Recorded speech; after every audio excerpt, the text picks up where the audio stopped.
Assalamualaikum warahmatullahi wabarakatuh. Perkenalkan, nama saya Kiki Putri Naila dari kelompok 7 ingin membahas tentang definisi lingkup kerja dan peran public relation dalam organisasi. Di dunia yang serba cepat ini, komunikasi adalah kunci. Nah, disinilah PR hadir. Bayangkan PR itu seperti jembatan yang berfungsi sebagai manajemen yang bertugas untuk memperlancar komunikasi, menciptakan saling pengertian, dan membangun kerjasama yang harmonis antara organisasi dan publik. Pentingnya PR semakin dirasakan seiring perkembangan industri politik, sosial, budaya, hingga teknologi informasi yang menuntut adanya pengelolaan komunikasi secara profesional. Jadi apa sebenarnya PR itu?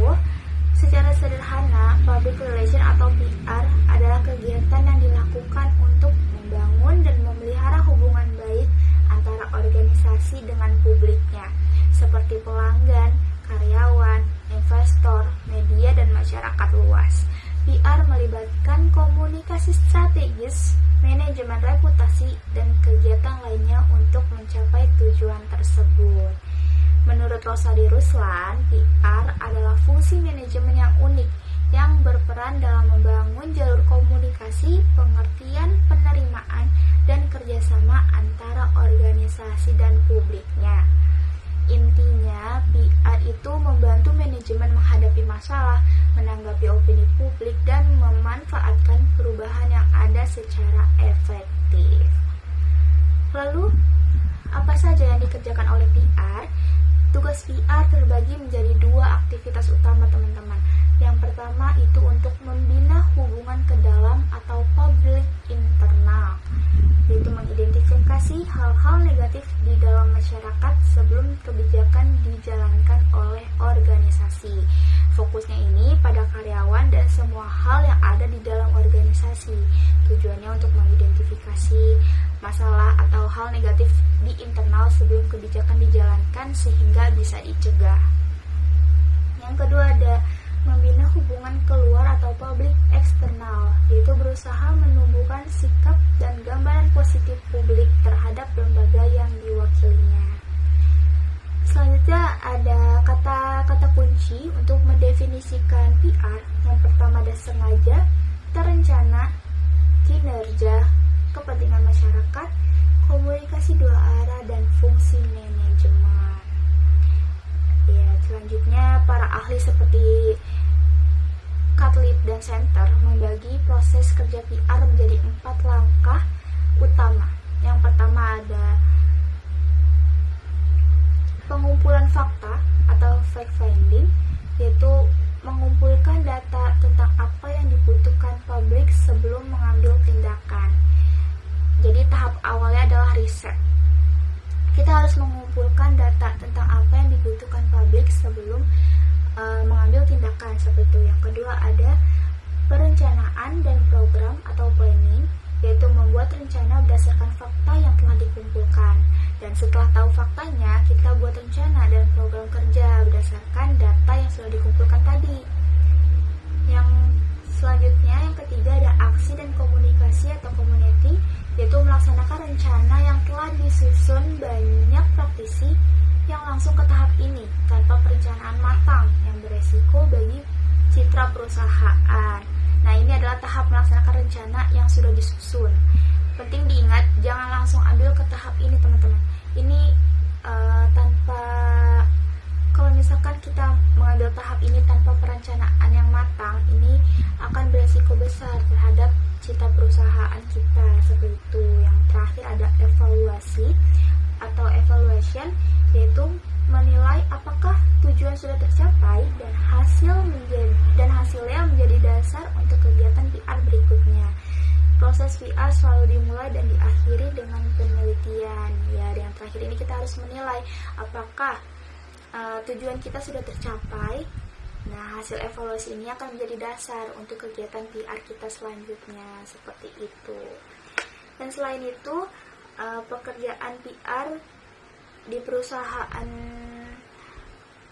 juga sangat luas, diantaranya meliputi yang pertama ada reputasi, untuk melindungi dan meningkatkan citra perusahaan dengan menunjukkan kinerja yang baik.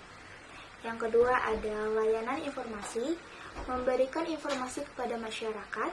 Yang ketiga, publisitas produk, bekerjasama dengan departemen pemasaran untuk mempromosikan produk. Yang keempat, hubungan investor, memberikan informasi kepada para pemegang saham. Yang kelima ada hubungan keuangan, memberikan informasi kepada komunitas keuangan. Keenam, hubungan komunitas, membangun hubungan baik dengan masyarakat setempat. Yang ketujuh ada hubungan karyawan, membangun komunikasi dua arah antara manajemen dan karyawan melalui berbagai media internal. Yang kedelapan, penyelenggaraan acara istimewa, mengatur dan mengelola acara-acara yang disponsori perusahaan. Yang kesembilan, ada urusan pemerintahan untuk mempengaruhi pihak legislatif melalui kontak dengan legislator. Yang terakhir ada manajemen isu, menentukan bagaimana isu-isu politik akan memengaruhi perusahaan, menganalisisnya dan merencanakan tindakan untuk mengatasinya. Di selanjutnya ada peran PR atau humas dalam organisasi. Ada 4 peran utama. Yang pertama itu ada penasihat ahli atau expert prescriber, yaitu praktisi PR yang berpengalaman dapat membantu mencari solusi dalam menyelesaikan masalah hubungan dengan publik. Jadi praktisi PR yang sudah ahli ini dan berpengalaman ini akan berfungsi sebagai konsultan atau penasihat, sehingga mereka dapat membantu mencari sebuah solusi dan menyelesaikan masalah dengan publik seperti itu. Yang kedua ada fasilitator komunikasi atau communication facilitator, bertindak sebagai mediator untuk membantu manajemen mendengarkan keinginan publik dan menjelaskan kebijakan organisasi kepada publik. Nah, mereka ini bertindak sebagai mediator. Tujuannya apa? Tujuannya untuk memastikan komunikasi berjalan dua arah, yaitu membantu manajemen mendengarkan keinginan publik dan juga sebaliknya, menjelaskan kebijakan organisasi kepada publik. Yang ketiga ada fasilitator proses pemecahan masalah atau problem solving proses fasilitator, yang merupakan bagian dari tim manajemen untuk membantu pimpinan dalam mengatasi persoalan atau krisis secara rasional dan profesional. Jadi praktisi PR ini menjadi bagian dari tim manajemen. Mereka membantu pimpinan dalam mengatasi persoalan atau krisis yang muncul secara rasional dan profesional seperti itu. Yang terakhir ada teknisi komunikasi atau communication technician, berperan sebagai jurnalis yang menyediakan layanan teknis komunikasi.